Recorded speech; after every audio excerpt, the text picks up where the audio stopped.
third and last edition of the OMC webinar series that is organized by the European project SPACE4Cities. Once more, my name is Alain Mandrillon. I'm a space projects manager at Aerospace Valley, which is one of the biggest aerospace cluster in Europe. And with my colleague Jennifer and other colleagues from the project, we will be your host today to speak about sustainable urban mobility. So a few housekeeping rules. The webinar is, of course, in English, and it is recorded and will be sent to participants or people that subscribed. All along the webinar, you will have access to a Slido, which will appear on the right part of your screen, and it should have popped up right now. And it will allow you to ask questions, and it will allow us also to ask questions. So if you need to close the window, you will need to click on the three dots on the right bottom of your screen, of the WebEx screen, but you can also join the Slido via this QR code that you can see on the slide. And there is also the same application can be used also on your computer. So you should have seen the first question on the right normally, and please bear in mind we will not we might not be able to give all definitive answers to your questions, because the OMC that I will present in 1 or 2 slides actually aims to answer your questions, to take into account your questions and answer to them lately. But we will do our best, and all the questions that you will need to ask will be published on our website's Q&A. I will provide you with a link at the end of during the webinar, so that everyone is on a level playing field, and the level of information is the same between providers. Okay, so now the agenda. You begin to, I think you're beginning to know how it works during our webinars. The first part is an introduction of the project and of the OMC, especially because there are many new providers today attending the meeting, the webinar. And the second part is the presentation of today's challenges, and in this challenge of 3 sub-challenges that will deal with urban mobility. And then we will present a potential or temporary version of the rules that will apply, which means the requirements and the selection criteria.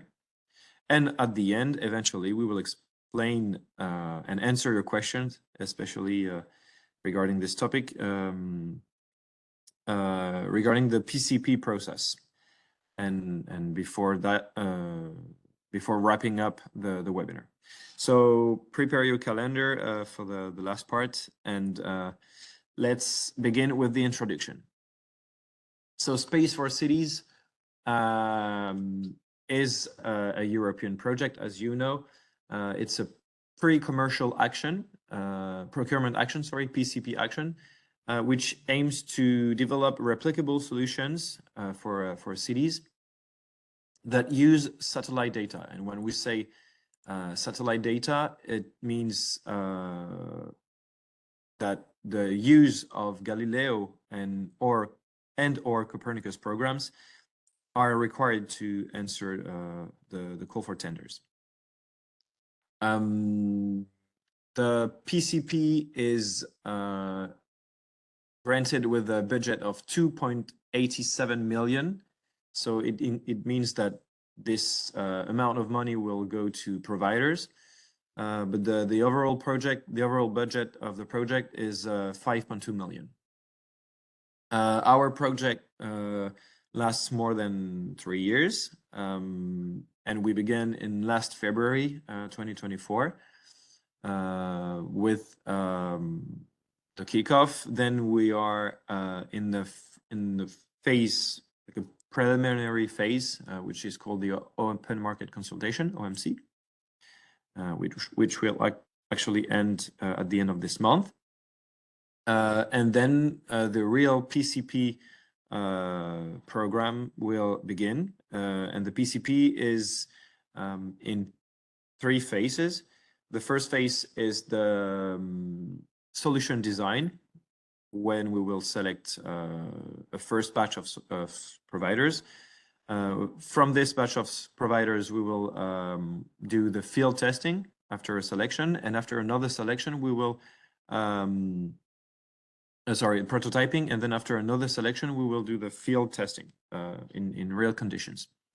After this phase, there is a fourth phase that my colleague Ari will explain in more detail at the end of the webinar, which is the exploitation and scaling phase of the solution.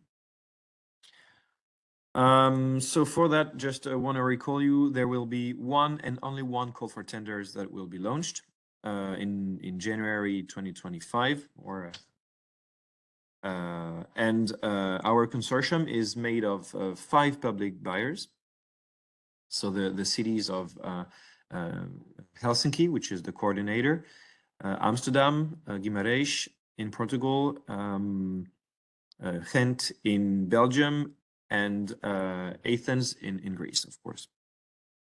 There is also a network of cities that is a partner of the project, which will help you to find new potential customers at the end of the PCP.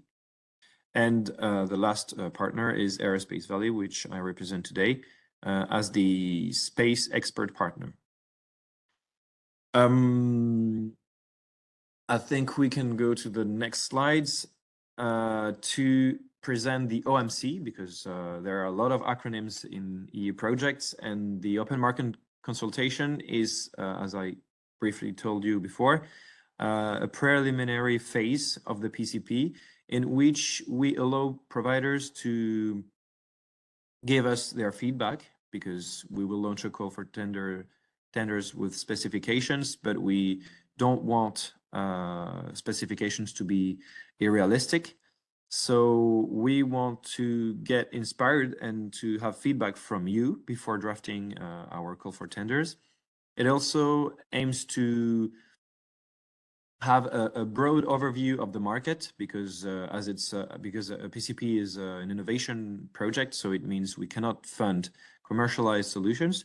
So for that, we need to know what the market is currently doing. So we will do a state-of-the-art analysis, and also see what future solutions using space data can be created in SPACE4Cities. And the last objective is, of course, to begin to create a community around SPACE4Cities between providers and potential buyers. Okay, now let's see what's specific of today.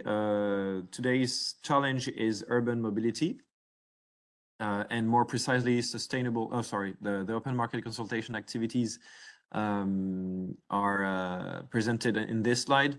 You can see we ran a lot of webinars, so 3 webinars in English, 1 webinar in each of the partners' language. 2 are still about to be presented in the coming weeks. There is also a supplier survey, which I encourage you to answer, as it will be closed at the end of this month. There is also a survey for cities, potential and interested cities. You can also ask questions in a more interactive way in the OMC community on LinkedIn. You will have the link during this webinar, and also at questions@space4cities.eu. All of this comes with a matchmaking directory where you can find potential partners during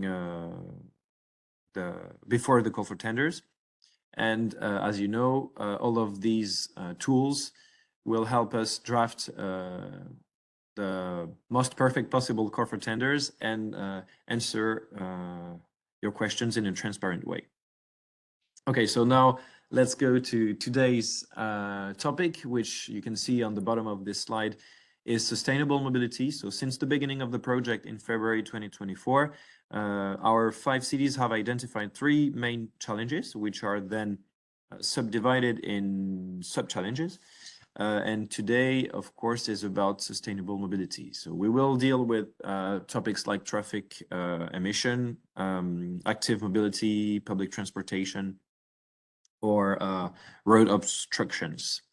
I just want to precise there is a wild card that allow you as a provider to suggest a very innovative solution and maybe to answer a need that was not identified by cities.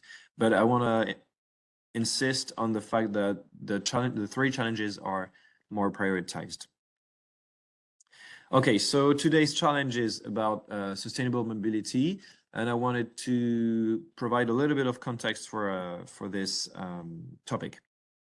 So I will begin with a figure that basically is that 2% of the EU territory is urban or is considered urban. Although cities emit 23% of all transport GHG, gas emissions. So in this slide, I tried to summarize the main keywords of urban mobility. You can see first that there are main domains, so basically means of transport, unmanned and manned. So unmanned is sometimes logistics and UAM, mostly used for transport of goods. But we should not forget there is also infrastructure of mobility. Then the main challenges, as it's a major part of our everyday life, mobility comes with a lot of challenges. I won't quote them all today, but you can see the tentative list here. And as there are challenges, many people look for solutions, of course, and many solutions are being studied or being implemented in everywhere in Europe. And I just listed some solutions that can benefit from space applications, because today we are looking for solutions that can combine space data, or at least use space data.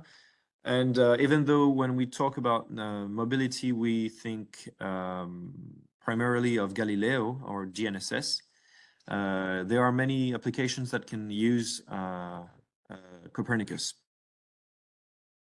So today we will discover this topic, which is vital for cities and that concerns more than 70% of the EU population, because that's the share of population living in urban areas. Next slide, just a brief overview of the obligations that cities are having or will have in the future, because the European Union's policy is also addressing mobility issues. With that, I wanted to present you an initiative that was launched in 2025. So you can see which areas are included in what the EU considers urban mobility. And most importantly, the new Trans-European Network regulation that was revised this year will ask cities to provide data. So the list of data that cities will have to report is not fixed yet. It's not stated yet, but we know for sure 5 main domains where cities will have to provide data to national or European authorities. So there will be greenhouse gas emissions, of course, congestion data, road death and serious injuries, so road safety, the accessibility of mobility services, and last but not least, air and noise pollution. So with that, we will dig into the sub-challenges that were identified by our 5 cities in SPACE4Cities. And we will begin with Petros, who is coordinator of the innovation at the Innovation Center of Attica region in Greece. And he will present us the perspective on active mobility and public transportation. Petros, if you can begin. Thank you, Alan. Good morning from my side. Thank you for the introduction, and thank you all for participating in this third webinar. Well, yes, my name is Petros Podaras. I represent the region of Attica. Region of Attica is the region with the metropolitan area of Athens. And I'm managing the project SPACE4Cities on behalf of the region. So next slide, please. Or can I move myself? No. Yeah, this is the region of Attica in the center of the country. 45% of the total population, 47% of national GDP, etc. We all understand that it concentrates most of the economic and activity of the country in this region, and especially in the metropolitan area of Athens, which is our point of interest for this project. So next slide, please. Yeah, so today we will cover briefly the challenge of sustainable mobility. As like Alan said, one of the 3 major categories of challenges for our project. In particular, I will cover 2 of the sub-challenges, sub-categories, which is the public transportation and the active mobility in the urban area of metropolitan area of Athens. So public transportation and active mobility. So this is, if we move to the next slide, we will see that those 2 challenges or categories happen to be very important. I'm not sure if you can read clearly this slide. It's the result of a survey that the European Environment Agency conducted 2 years ago, which included 56 cities in Europe. Back to the slide. Yeah, there we are. Okay. I just want to highlight that the top 2 priorities for the cities, by far, the top 2 priorities towards the achievement of environmental sustainability objectives are walking and cycling infrastructure and public transport infrastructure. The first one relates directly to the what we call active mobility, and the second one is the public transportation, which is also the sub-challenge that we identified. So it is on the top of the priorities of the cities themselves, according to this survey. So this makes us happy from the perspective that we identified challenges that are clearly important for the majority of the European cities and needs to be addressed. And now it's only to see how the data, how the satellite data and the applications around them can help the cities towards this. So if we move to the next slide. Yes. So the public transportation, why it is an issue? We are talking about dense population, over 3 million residents, with traffic congestion, high traffic congestion, especially during the peak hours, and aging infrastructure. It's an old city. Okay, insufficient coverage of public transportation in peripheral areas. It's mostly concentrated in the city around the city center.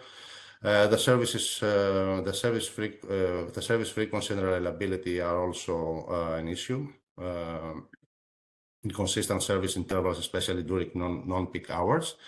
The ticketing and fare system, although there have been, Athens has introduced a more than contactless ticketing system, still issues remain with integration across the different modes of transportation, and of course accessibility issues, especially for people with disabilities.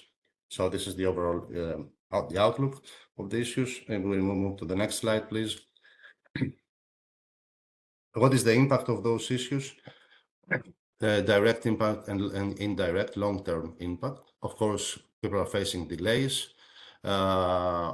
It is important that 35% of the residents in the Athens metropolitan area use public transportation, but approximately on average, they spend 45 minutes commuting daily.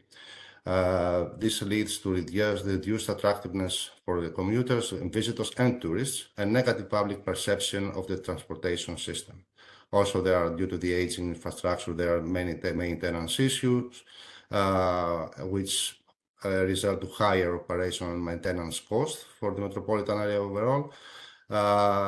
Low use of public transportation in outer areas, as we said before, is important because we have 60% of suburban residents use private cars for daily commuting. And of course, there is impact on healthcare, a very heavy health toll that we pay. And also, there is a survey in a European study that shows that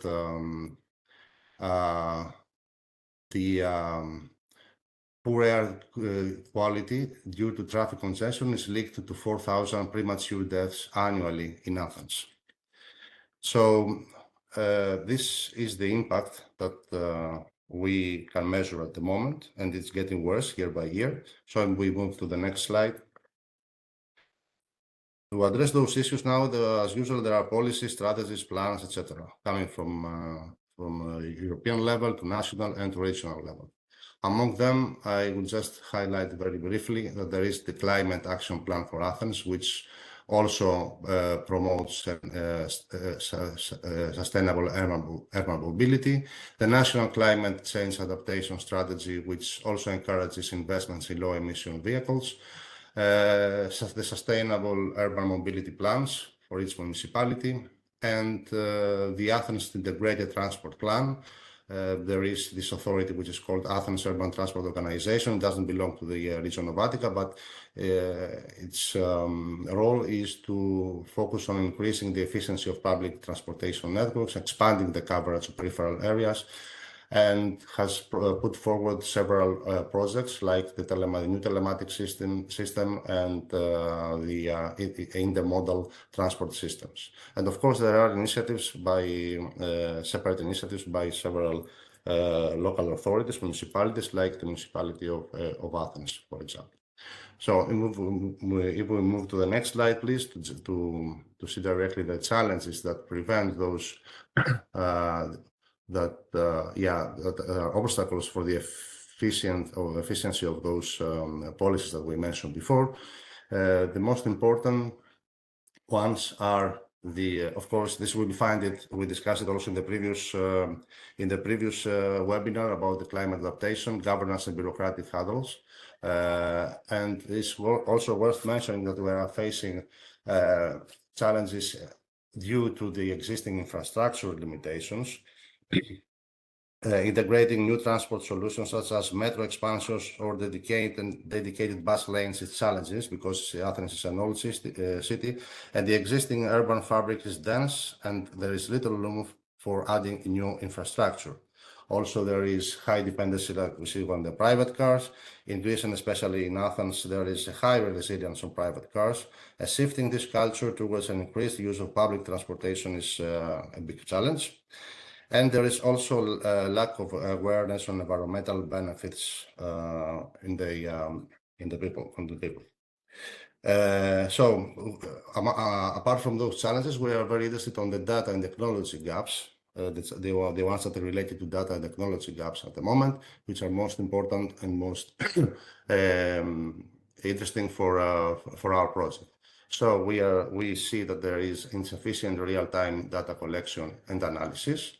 There is a lack of integrated real-time data on traffic patterns, and not only traffic patterns, but also on passenger behavior, etc. There is limited use of smart technology, like, for example, dynamic routing and real-time adjustment based on congestion on demand.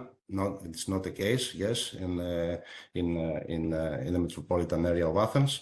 There is lack of integrated mobility platforms that would allow seamless multimodal transport planning.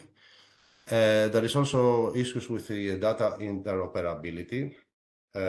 Like we said before, there are several authorities that are responsible for dealing with this issue. So data interoperability is always an issue, and it's getting a bigger one year by year. And of course, there is also limited access to high quality climate and environmental data.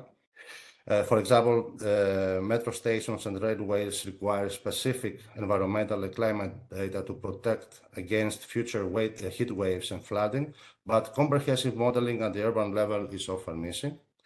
And it's important to note that the lack of high-resolution climate data embeds the development of resilient public transportation. So it might seem in the beginning that those issues are mostly related to infrastructure, but they also have to do directly and clearly with availability and usage of data from various sources and also the interoperability of data. So data challenges are important for addressing the issues of public transportation in the metropolitan area of Athens. So this concludes with the part of the public transportation. We move to the next slide. The next few slides will cover the active mobility situation, status, and challenges that we are facing. So the active mobility, we're talking about walking, cycling, and the use of micro-mobility options and means. It's true that it's growing in the last years, and it's getting more attention the recent years in Athens. However, at the moment, only about 1% of the total urban trips are made by bike. The low rate is attributed to fragmented cycling infrastructure, safety concerns, and the hilly terrain of the city overall. While walking represents a significant 30% share of the urban trips in Athens, not in Athens, in the metropolitan area, wide metropolitan area of Athens. And of course, we still have a very strong car-centric culture with an average of 60 vehicles per 1,000 residents in the metropolitan area of Athens. So moving to the next slide, which are the issues here and what is the impact? The main issue, the most important one, is the fragmented infrastructure. The fragmentation of infrastructure results to unsafe conditions for cyclists and pedestrians. Especially in the peripheral areas of Athens, there is very limited or not at all active mobility infrastructure. So this deteriorates the usage of cars, especially for the residents of the suburbs of Athens. Traffic and air pollution, yes. This situation discourages the active mobility, and also here we need to add the transport noise, which is also an issue. It's something that Alan also highlighted in his opening slides. About 18 million people suffer from long-term high annoyance due to transport noise in Europe. 18 million people. So the reduction of the environmental noise is also a key target under the Zero Pollution Action Plan of Europe. The climate overall and the geography, the summers are hot, the hilly terrain that we mentioned before, and other conditions that make walking or cycling challenging. And of course, the lack of adequate shading or cooling infrastructure for pedestrians and cyclists. Finally, there are also cultural barriers and social issues. Traditionally, Athens has been for a long time a car-centric city. There is lack of public awareness about the benefits of active mobility, and cyclists often face aggression and indifference from the drivers, the cars. Moving to the next slide to see very briefly the strategies and the policies that we in place that we try to tackle those issues. Then there is a national cycling strategy, a recent one actually, only 3 or 4 years ago, which tries to impose national guidelines for expanding the cycling infrastructure. There is also the National Climate Adaptation Strategy, part of which are measures about the reduction of the greenhouse emission, gas emissions, and promotion of sustainable alternatives like walking and cycling. The sustainable urban mobility plans that I mentioned before, and also there is a law. Okay, there is a law on active mobility, a recent one. The Green Parliament passed a law that directly encourages active mobility. And by giving financial incentives for municipalities and regulations to improve road safety. So this is the overall framework that tries to foster and to strengthen the adoption of active mobility means in urban areas like Athens. And let's take a look at the final slide, which is about the challenges now that we are facing while trying to apply those policies and action plans. And they mainly, again, have to do with the insufficient infrastructure, the public resistance, the coordination among the several stakeholders, the fragmentation of authorities, of governance structures, which is also important. We found this issue also, the challenge also in other topics that we covered. And of course, we are mostly interested on data and technology gaps. Here we have lack of comprehensive data on current mobility patterns and user needs. There is no such thing. This hampers effective planning and the ability to tailor solutions to the specific characteristics of different neighborhoods within the metropolitan area. Absence of real-time data on traffic flows, potentially from different sources, but they are not there, like pedestrian volumes, cycling patterns, etc., in real time, and low level of smart technologies adoption, like MaaS, mobility as a service. And of course, there are integration issues, while this has to do with the fragmentation of the authorities. Various agencies manage transportation data, which offer a list of fragmentation. And it's important to note that at regional and even worse at municipality, local level, there is no access. Even those data exist, it's very hard for a municipality or a region to have access and make good use of those data. Okay, and this concludes the part from my side, the coverage of those two challenges. We talked about public transportation and active mobility, and I need again to emphasize that this is an important issue in top priorities by the European cities, as the survey showed 2 years ago, and it has to do mainly with infrastructure and fragmentation of authorities, etc. But at the end of the day, it also has to do with adoption of technology, data gaps, availability of data, real-time data for reaction and for decision making and planning by the local authorities. So thank you again, and I'm remain at your disposal for any possible questions. Thank you. Thank you very much, Petros, for this very comprehensive presentation, and thanks for this graph that showed that the needs that you identified is actually shared between most cities in Europe. Now for the second sub-challenges, which is a bit more static, but nonetheless very important in mobility policies. Let me introduce Ana Pinto, who is Chief of the Mobility Division in the Municipality of Guimaraes. And I would just add that this very interesting sub-challenge also is a perfect challenge to combine Galileo and Copernicus. Anita, sorry, the floor is yours. Hello everyone, good morning.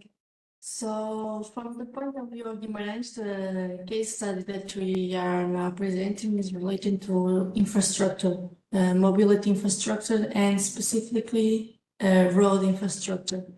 Alan, if you can move to the next slide, please. Or should I, Anthony, if I have the access to change? Okay.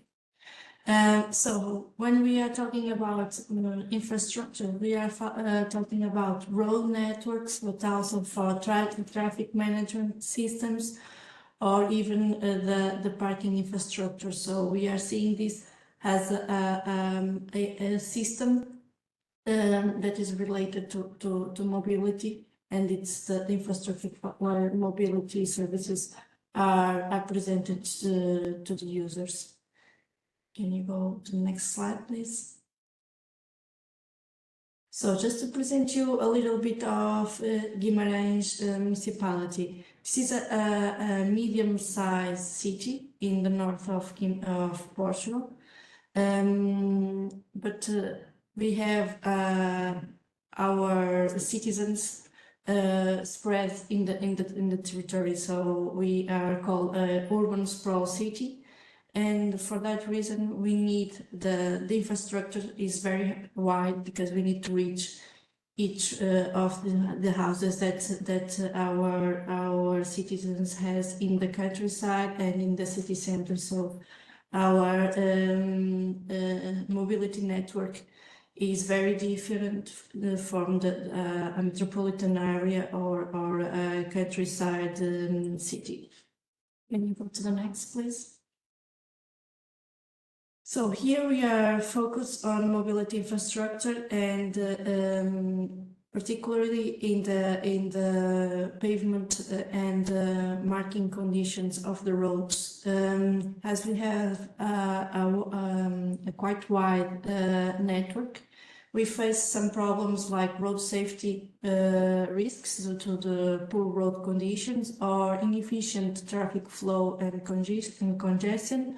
Because of the conditions of the road, it's very hard to ride or to read the signs, and also some parking violations, because when we have poor conditions on the road marks, often the car is parked in the wrong side, and then it leads to a road safety risk. Alan, if you can go to the next slide, please.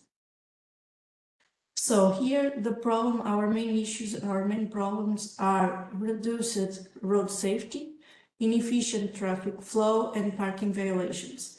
This is also connected with the European policies that aim to have Europe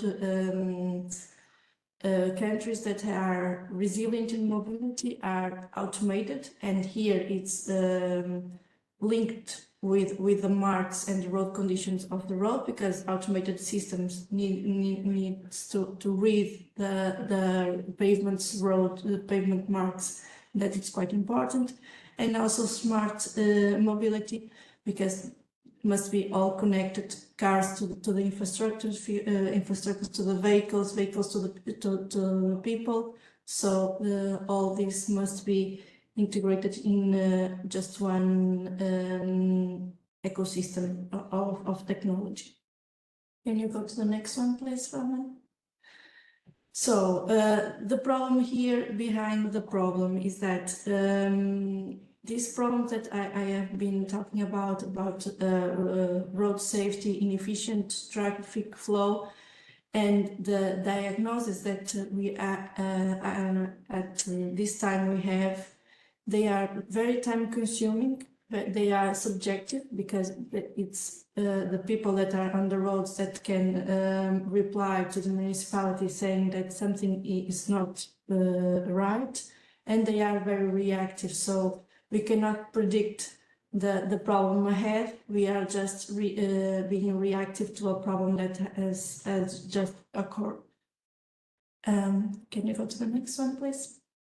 So here the challenge that we face is the missing data about the road conditions and the pavement marks, And beside the missing data, we need that these data must be integrated in our systems that we already have, integrated with more information and more layers of information that other sensors in the city and site-wide can provide.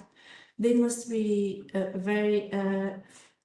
they have a high level of automation because the resources are very low, so we need this to be real-time information, and we need to have all the land, all the territory covered in 100%. Can you go to the next one, please? So this is just to show some of the monitoring systems that we already have, but they are coming from different providers, so we have high difficulty to integrate all the information that we have and have it all in one dashboard, in one platform. Can you go to the next one?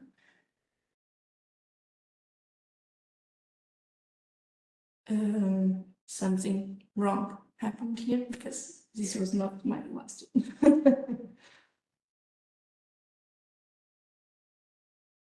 Alan, I'm missing the ideal situation slides.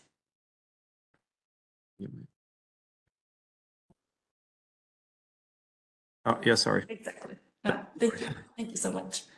So I'm putting in these terms, the product that we need, our ideal situation is automated monitoring system that can generate reports that the municipality needs on real-time reports, I would say, that allow us to be predictive in our maintenance scheme and improve enforcement for the parking regulations if everything it's on site and it's well known. It's easier to enforce that the regulation must be applied, because otherwise people always can say that they didn't know or the payment was not allow them to do this or that. Next slide, please. Just to finish. So this ideal situation we need is automated system and real-time reports regarding the infrastructure, data visualization tools that can be very quick to analyze and have a diagnosis, integration with existing systems. As I was showing you, we have a lot of systems for traffic, for air pollution, for public transport, but we need all in one ecosystem working together. And also we need an alerting system that can be raised when something is not in perfect condition, so we can be active and not reactive to that problem. And that is a quick overrun for our problem to give to you to have a reply or a solution. Thank you. Thank you very much, Anita. That was very, very interesting. And again, physical infrastructure is something that is very susceptible to be followed, monitored, and designed thanks to space applications. For the last part of the challenge of urban mobility, I would like to introduce you to Yaro Wei, who is a smart mobility trainee at the city of Amsterdam, and he will tell us more about road obstructions and another sub-challenge which is a little bit more typical to Amsterdam. It's waterway mobility. Yaro, the floor is yours. All right, thank you, Alan. Welcome, everybody. I'm Yaro from the city of Amsterdam, and today I'll be tying into the other stories of Anita and of Petros, but I'll be having a more sort of detailed view of a few use cases. Okay, please go to the first slide. And first of all, I want to discuss, well, I'm discussing the subchallenge of dynamic use. I want to highlight the dynamic part of it, public space and logistic management.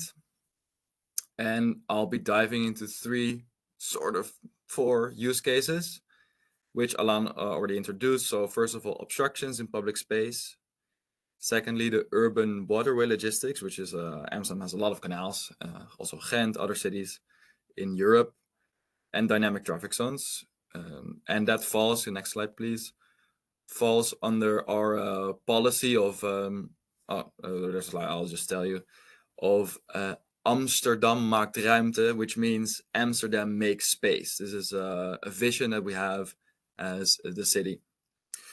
So the first use case, yeah, the slide's missing, but it's okay.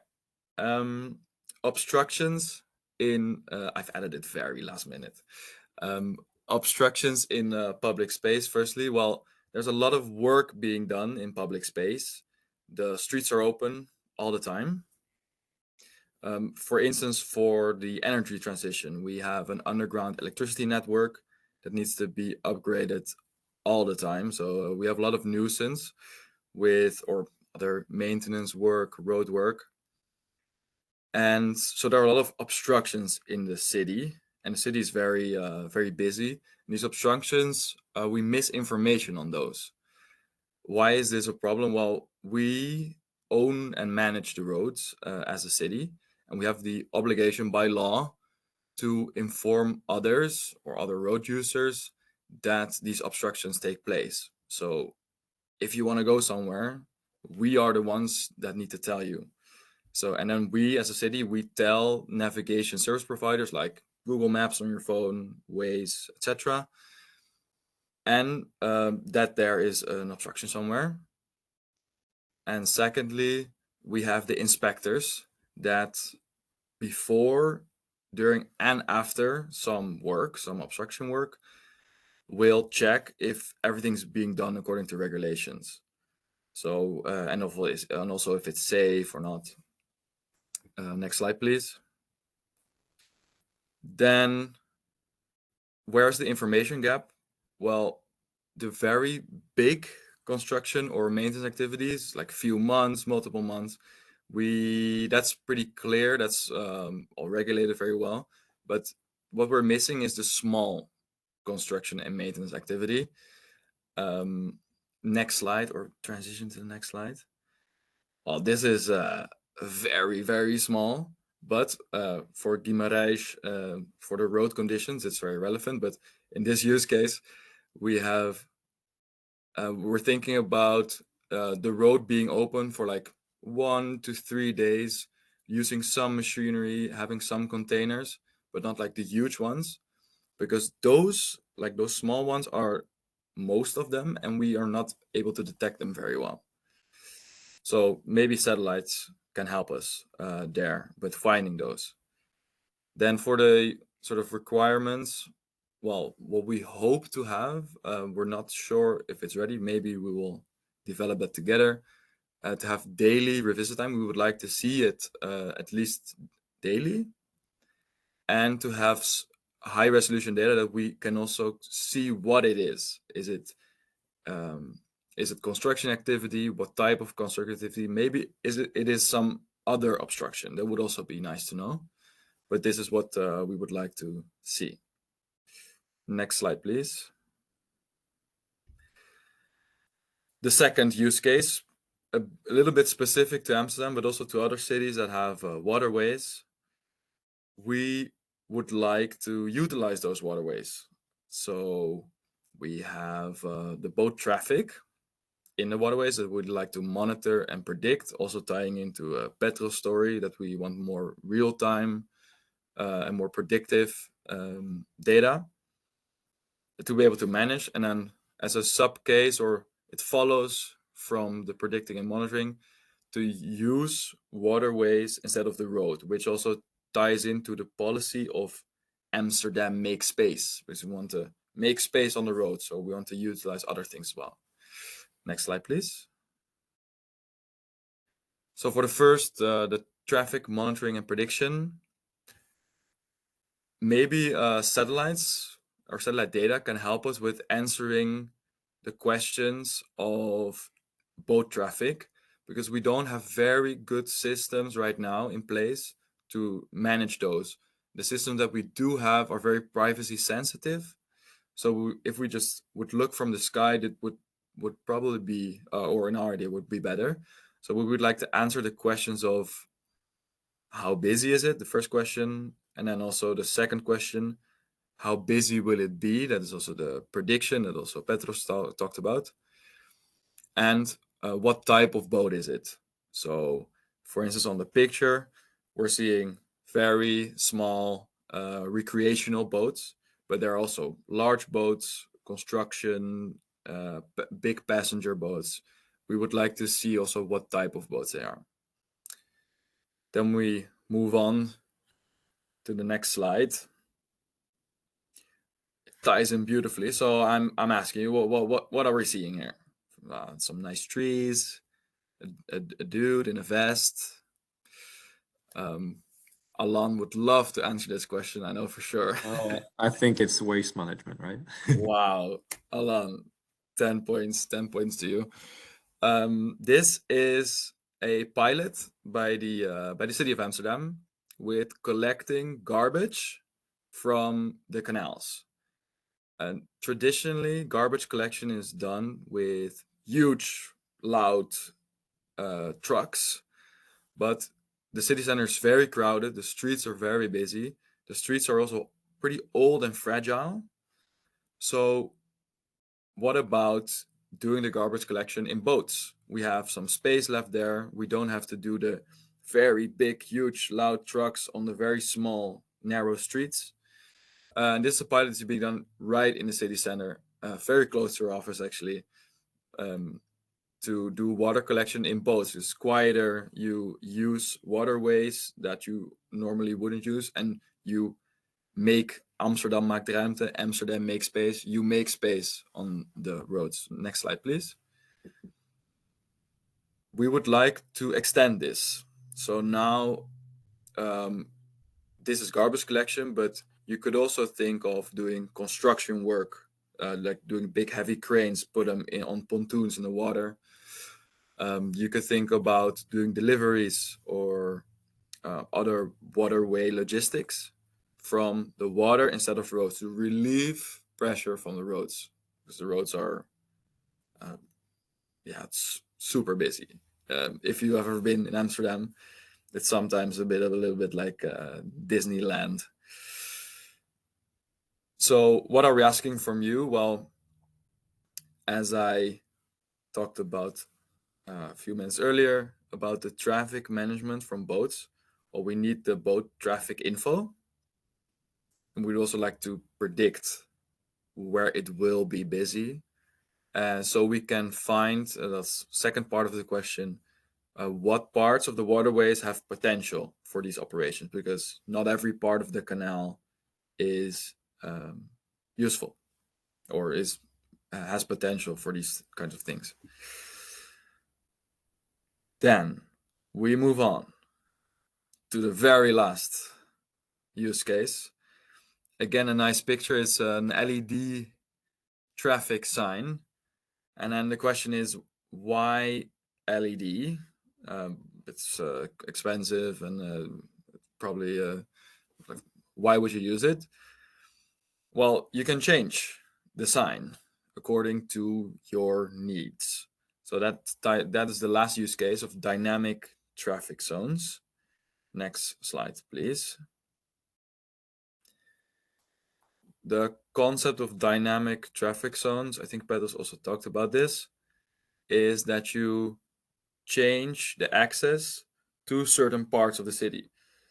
But for that, you need real-time or near real-time information to make the decision of how you do that access. So for instance, emissions is in my view a good example. With when you see a huge spike of emissions in a certain part of the air quality is very bad, if you would know that real time, you could close that part of the city to, let's say, this nice girl on this very polluting scooter, who is she's very nice, but she has a very old Vespa or something, and it's not working. But we need that information. If we don't have that information on those emissions and or what type of scooters Eva is driving, then we cannot dynamically change those boundaries or dynamically change the access, because we would like to do that more precisely. The traffic zones right now, for instance, in Amsterdam, are static. We just define the boundaries and there's no changing. Also, parking is also interesting. Also, Anita talked about that. And if we know that real time where it is busy or not, it would be very helpful. And also, we would be able to evaluate the policies dynamically. So you close a certain part of the city. If you have a good monitoring system, you would immediately, in an ideal situation, you would immediately see the impact of your policies. You will be able to evaluate that. And that is my full story of the obstructions in public space, the urban waterway logistics, and dynamic traffic zones. And that was it. I would also, I'm a trainee. My big boss, I've added the contact of my big boss, Boen Groothoff. He's the coordinator and the leader of the project from the Amsterdam side. I've also included his details, but feel free to send me or him any question you have. Thank you. Thank you, Yaro. It was very interesting. We are a bit late, so I will try to make the next section a bit quick. But thank you very much to the three of you. Just a reminder for our providers, the sub-challenges that were presented are examples. They exemplify what cities want to have as a solution, but they are not mandatory. You can submit other types of solutions, I mean, solutions answering other needs. And now we'll dig into the rules of the game, if I say so. It will be hard for me to make jokes about the next presentation, but the rules of the game are what we call requirements and criteria. So we'll try to detail a little bit more, sorry, what we expect in the call for tenders that will be launched in 2025. But before that, I just want to recall you that the Q&A is open if you need to ask questions in the Slido, and we are also asking you questions at the same time. So the requirements, I should first say that these requirements are applicable to all challenges, not urban mobility per se, but also they apply to climate adaptation challenges, and the urban planning challenge. So we divided the requirements in three main types of requirements. They are quite general, so feel free to give us feedback on them, because that's the main part where you can influence the call for tenders before we draft and publish it in 2025. And bear in mind that this call for tenders will present some must-haves and some nice-to-have. So this is not showed today, but you can influence this during the webinar and in the survey. Next slide, please. So the first part is functional requirements, which mean what your solution should do first. And then there is the non-functional part, which is more about what should your solution achieve for society at large. And the last part is feasibility, how you should show, where you should show us how you can create and maintain a good solution. So what the first part is functional requirements. So as we've told you, what does your solution should do? We are a project funded by EU SPA and the European Union Agency for the Space Program. And the main purpose of this project is to make use of Copernicus and I insist on and you can do both at the same time or separately, the use of space data or services. So this is a mandatory condition to apply. And then one of the most interesting thing for cities is dynamic management. So it means that cities want better and more dynamic management of their public spaces. So for instance, cities could react faster thanks to your solution or in a more agile way. And this can be done, for instance, with real-time or the closest to real-time data as possible. Then the processing of the data, you should explain how you will gather the data or which sources of data you will use. And your solution shouldn't just deliver data as a photograph of the city in a map, for instance. You can use AI combinations of data or their machine learning technologies, anything that is actionable for the city. Last thing, and we already talked about it earlier. Sorry. This should be an innovative technology. So either from a use case perspective or from a technological perspective, your solution shouldn't be found on the market yet. And that's what we are trying to assess with the OMC. The second part of requirements is how you will make your solution work. So of course, you will not deliver a solution for space data experts. It's not mandatory. There might be non-expert people using your solution. So the user experience is very important for cities. The second thing regarding the how is how your solution will be piloted. So we want to see a plan of the piloting of your solution. And you should show us how you will improve your solution over time, which is not something that is required for the first phase of the PCP, but something more for the later phases of the PCP. And the last thing, very important also, is the support and maintenance services that you can provide. So if the solution has a bug or anything, you should be able to answer this in a good and effective way.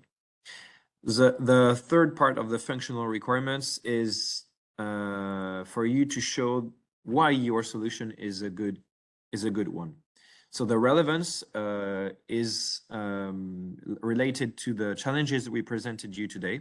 So you should show us how your solution answers the needs of cities, or at least if you're answering the wildcard challenge, you should develop a little bit how cities need your solution.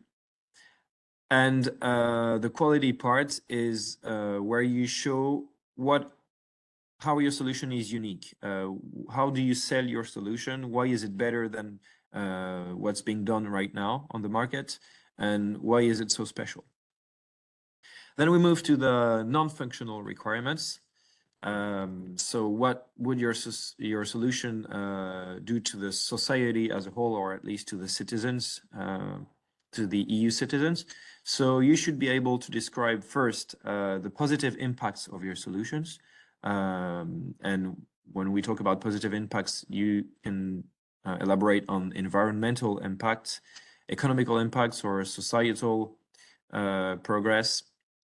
Is it maybe emission reductions, efficiency gains, whatever is good for the city and its citizens. You should also be able to talk about your future vision. What's the potential of your solution? Is there a market potential? How do you see it after the PCP?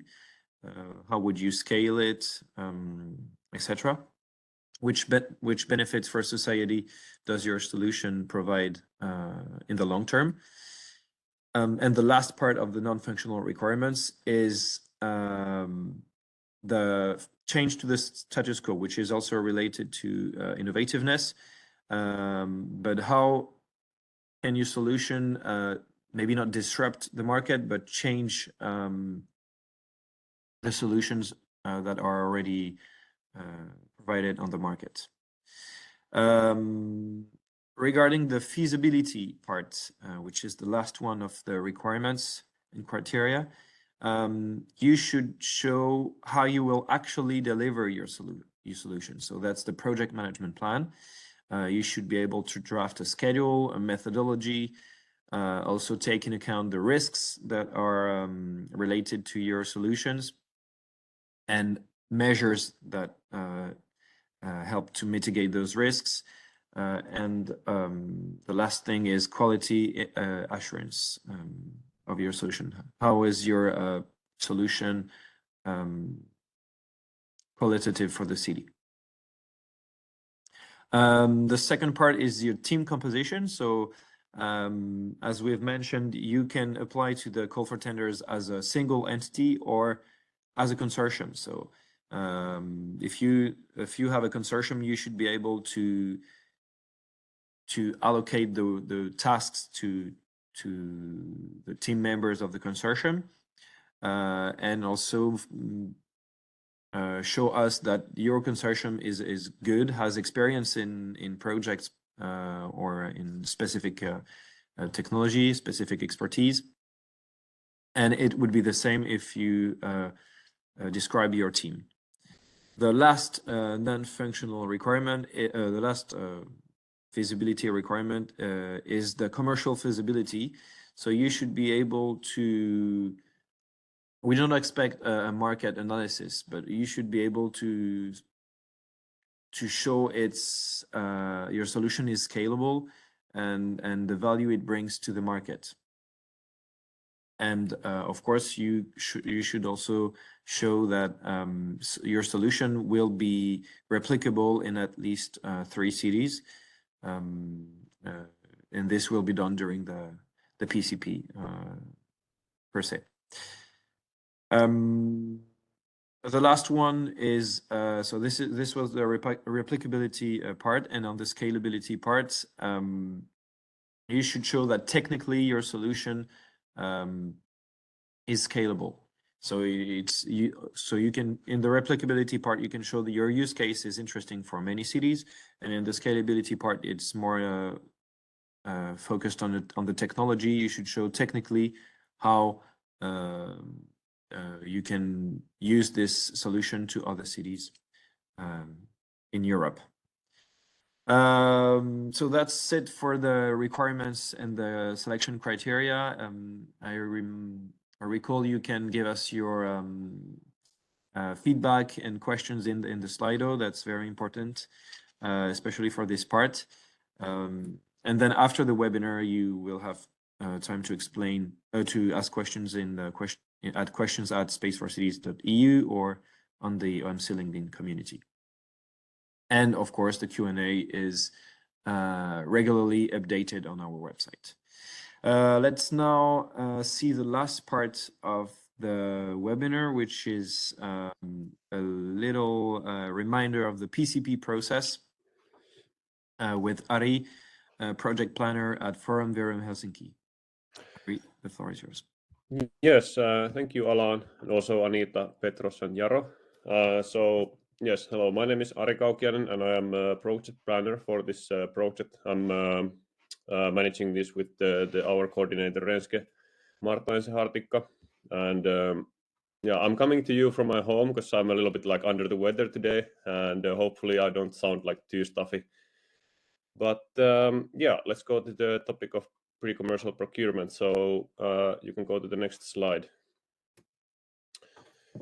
Yeah, as you know, we are doing this project via this PCP process, and how pre-commercial procurement is different from traditional public procurement is that instead of buying like ready-made services, our project consortium is buying research and development services for goods and services that are not yet on the market, and they push the technological envelope like further, as mentioned. And this PCP process is challenge driven instead of price driven competition.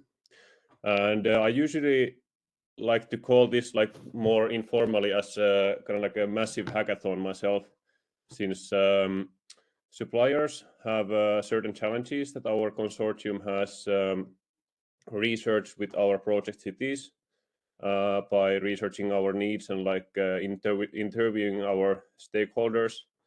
And then the suppliers have free hands to develop solutions for these challenges.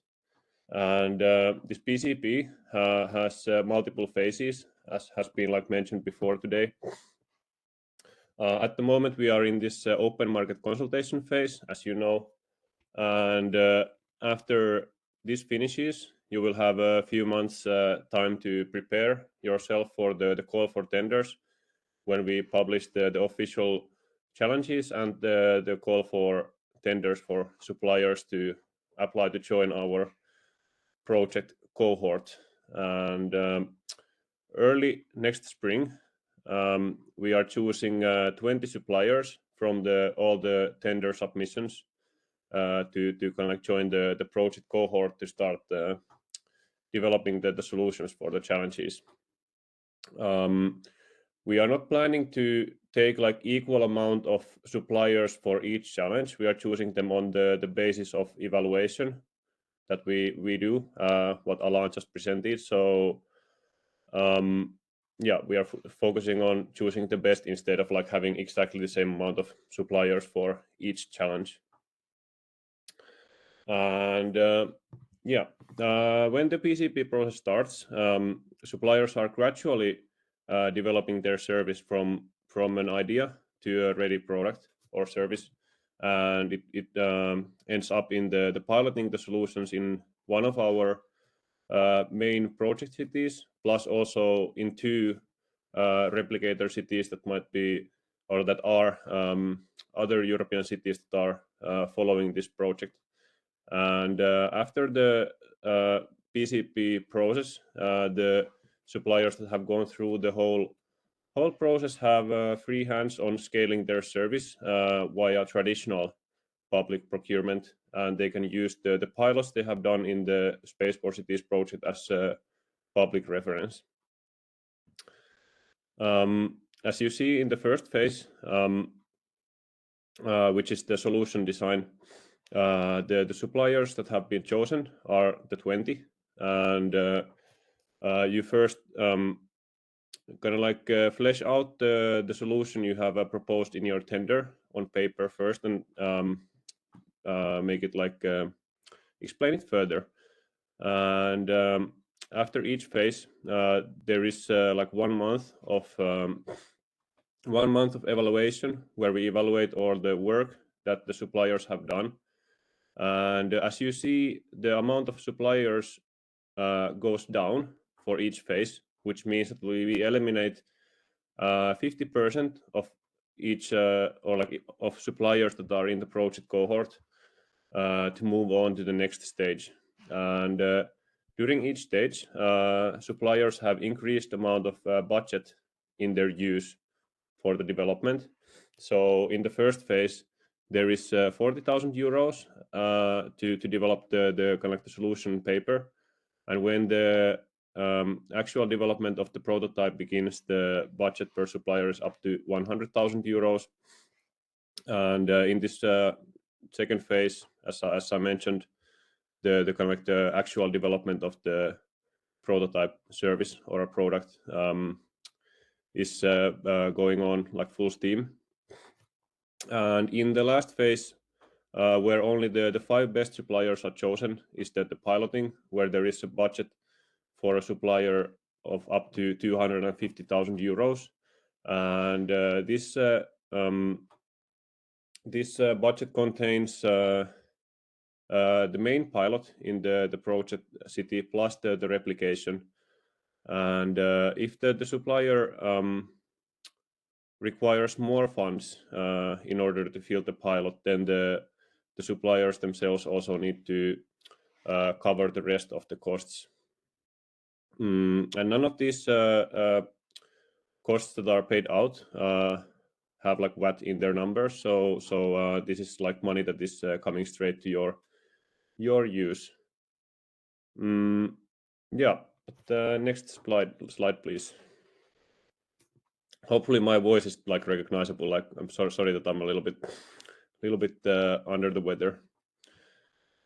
But yeah, a little bit more about the pre-commercial procurement. So PCP, our project is open to all suppliers across Europe, regardless of your size or type of your organization. You can be a for-profit entity, company of any size, or a non-profit or a research organization. The only requirement for you to join is that you commit to creating scalable and commercialized solutions. So if you are not if you're a non-profit organization, you probably need to partner up with the for-profit company to create the solution or figure out the way how you can like commercialize it. And yeah, you can apply as a single supplier or create consortium with other suppliers. If you create a consortium, then your consortium is regarded as one single supplier, and you will still get like only single amount of this R&D funding instead of like every single supplier in the team getting it individually. So as I mentioned, suppliers across EU countries are eligible to join, but the European Union has partnerships with 20 different Horizon associated countries that also are eligible to join, which include, for example, UK, US, Canada, and Israel, for example. And but yeah, the requirement anyhow is that 50% of the work at minimum that is done for this project has to be done either in the EU country or these Horizon Europe associated countries. And thanks for being here today. But like participating to our open market consultation events is not a requirement, but hopefully we, of course, like offer you valuable information about the PCP today. Next slide, please. So yeah, here's just a little bit of a recap of like benefits, why pre-commercial procurement is good for a supplier. So first of all, the funding, of course, like depending on the size of your organization and your overhead cost structure, like you might see the amount either like significant or insignificant, but anyhow, this 390,000 euros that the supplier can receive through the project is a significant investment from European Union for a supplier to create like new opportunities and create some new services and growth for themselves. When you create the service, you get to retain the IPR yourself. So we are not going to take any sort of ownership stake from that. So IP stays with you through the whole project and after. You also get to work with the public authorities like very early on and field test the solution you are making, and you get the public references from doing so. And yeah, that should be all for me. But yeah, next slide. Thank you very much, Ari. for those clear explanations. I just want to say the PCPs were created by the European Commission in the in 2006, sorry, thinking with the thought that public authorities are also players in innovation development. So that's exactly what we are striving to foster in SPACE4Cities. So thank you very much. Just a quick glance at the Q&A. There is a question before we wrap up the webinar. A question about the participating cities. So the 5 cities of the project, will they assist in acquiring additional data from the urban region? So I guess it's for Athens, meaning that the region will provide data. Do you know if the region will provide data, Petros? Yes, the region can provide data depending on the challenge and the requirements, the exact requirements. But I think I'm not sure I understand very well the question, but overall the cities will assist, of course, in acquiring data. I mean, maybe not acquiring new data, but the data they are already at their disposal will be, can be used within SPACE4Cities. Maybe I can pitch in here a little bit. So our project consortium is at very moment collecting different open data sources from the project cities, like be it Helsinki, Amsterdam, Ghent, Guimaraes, or Amsterdam, and they will be like publicly shown on the SPACE4Cities website, and the kind of like the communications related to the acquiring open data will go through our consortium. So suppliers are not supposed to be interacting with the cities directly. So if you are still missing some sort of information regarding our project cities, like go ahead and approach our project consortium, and we will help you. Yeah, data can be shared. This data from the city can be shared, but this should be stated in the call in your proposal and after an agreement with the city, of course. Should the solution be built from scratch, or is integration of existing software algorithms allowed? I can briefly answer and whoever can complement. Yes, you can start from an existing, I would say, technological part. Even an existing solution can also be used, but you have to show that it can be enhanced, essentially enhanced within the project. So if those are just like algorithms or architectural bricks, it's fine, but not the whole solution, of course. We don't expect you to build a solution from scratch. That's the answer I gave to the previous question. TRL, the starting TRL should be 2 to 4. Ari, do you want to add something? I think you covered all. So yeah, exactly. You can have existing services or like certain tools that you use, but you need to develop them, and they also like what I would maybe say is that like they have to be like relevant for the challenges, and or at least like if they're not like relevant for the challenges first, like you should develop them in order to solve the challenges that we pose. Exactly. Yeah.